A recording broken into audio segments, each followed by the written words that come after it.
भाइयों और बहनों, जब जिंदगी कंट्रोल से बाहर लगती है तो मैं कुछ बहुत छोटा सा काम करता हूँ।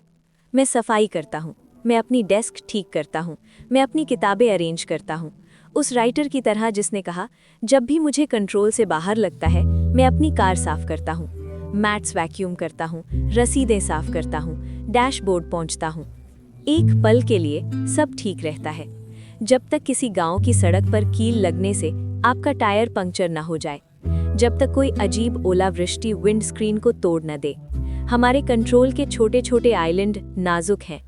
इंश्योरेंस कंपनी कहती है तबाही आने वाली है, वे सही हैं। ऐसी दुनिया में मार्क हमें आज का गॉस्पेल देते हैं।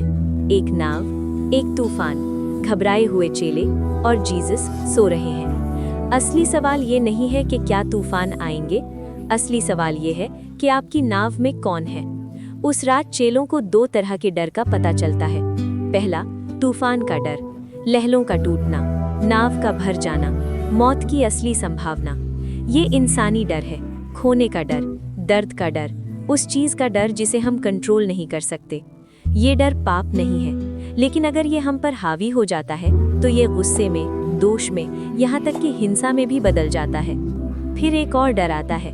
जीसस खड़े होते हैं, वो बोलते हैं, शांत हो जाओ, शांत हो जाओ, और बहुत शांति है। फिर मार्क हमें बताते हैं वे बहुत डर से भर गए थे, तूफान से नहीं, उससे। ये कौन है, वे पूछते हैं। कि हवा और समुद्र भी उसकी बात मानते हैं। ये पवित्र डर है, आश्चर्य, आदर, समझदारी की शुरुआत। आध्यात्मिक जीवन एक सफर है, पहले डर से कंट्रोल होने से लेकर दूसरे डर से आकार लेने तक। जो लोग इस तरह से भगवान से डरते हैं, उन्हें किसी और चीज से डरने की जरूरत नहीं है। मार्क की कहानी में सिर्फ दो किरदार नहीं है, तीन है, चेले, जीसस और समुद्र। समुद्र कोई नजारा नहीं है, ये गरजता है, ये धमकी देता है, ये टेस्ट करता है। धर्मशास्त्र में समुद्र का मतलब है अव्यवस्था, कंट्रोल से बाहर की ताकतें, बुराई जो हावी हो जाती है। इज़राइल समुद्र से बच निकलता है, भजन गहरे पानी से पुकारते हैं, प्रकाशित वाक्य वादा करता है कि एक दिन समुद्र नहीं रहेगा। मार्क इस चैप्टर की शुरुआत और अंत समुद्र पर करते हैं। राज्य के छोटे बीज अव्यवस्था पर तैरती एक छोटी नाव से प्रचारित किए जाते हैं। वही चर्च है, वही आपकी जिंदगी है। हम ऑर्डर बनाने, साफ कारें बनाने, अच्छे शेड्यूल बनाने की कोशिश करते हैं, लेकिन ओले पड़ते हैं, लत वापस आती है, कैंसर वापस आता है, युद्ध छिड़ जाते हैं, पावर भ्रष्ट करती है, और अपने अंदर हम वो बुराई करते हैं जिससे हम नफरत करते हैं, और वो अच्छा नहीं कर पाते जो हम चाहते हैं। गड़बड़ी सिर्फ बाहर ही नहीं है, ये यहाँ भी है। और फिर भी जीसस कहते हैं, चलो दूसरी तरफ चलते हैं, समुद्र के चारों ओर नहीं, उसके आर पार। तूफान के बीच में जीसस सोते हैं, एक तकिए पर, पिछले हिस्से में, जहाँ पतवार चलाने वाले को होना चाहिए। वे गायब लगते हैं, बेपरवाह। टीचर, वे चिल्लाते हैं, क्या आपको परवाह नहीं कि हम खत्म हो रहे हैं? ये सवाल अभी भी हमारे मुंह से निकलता है। कुछ आध्यात्मिक लेखक कुछ चौंकाने वाली बात कहते हैं, उसे सोने दो। इसलिए नहीं कि उन्हें परवाह नहीं है, बल्कि इसलिए कि उनकी नींद भरोसे की है। पिता पर भरोसा रखें कि प्यार अफरा तफरी से ज्यादा मजबूत है। जब वो जागते हैं तो वो खतरे से इनकार नहीं करते। वो पूछते हैं, तुम क्यों डरते हो?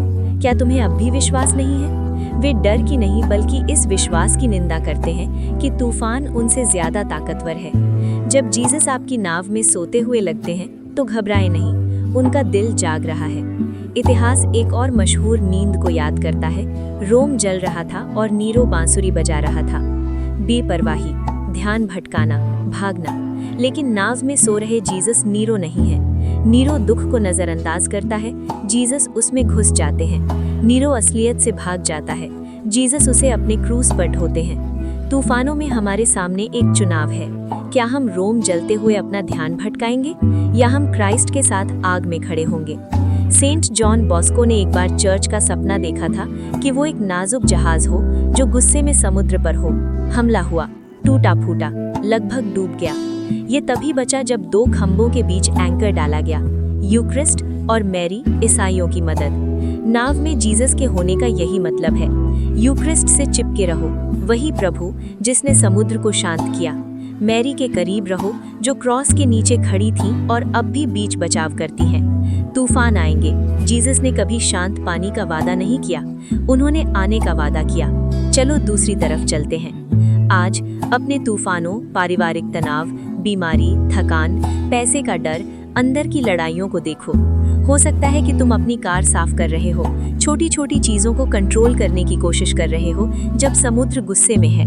ये इंसानी है, लेकिन कंट्रोल से ज्यादा हमें कॉन्फिडेंस चाहिए।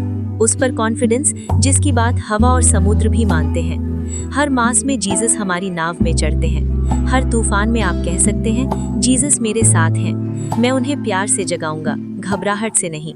मैं उनकी शांति पर भरोसा करूंगा और अपने समय पर वे मेरे समुद्र से कहेंगे, शांत हो जाओ, शांत हो जाओ। आमीन।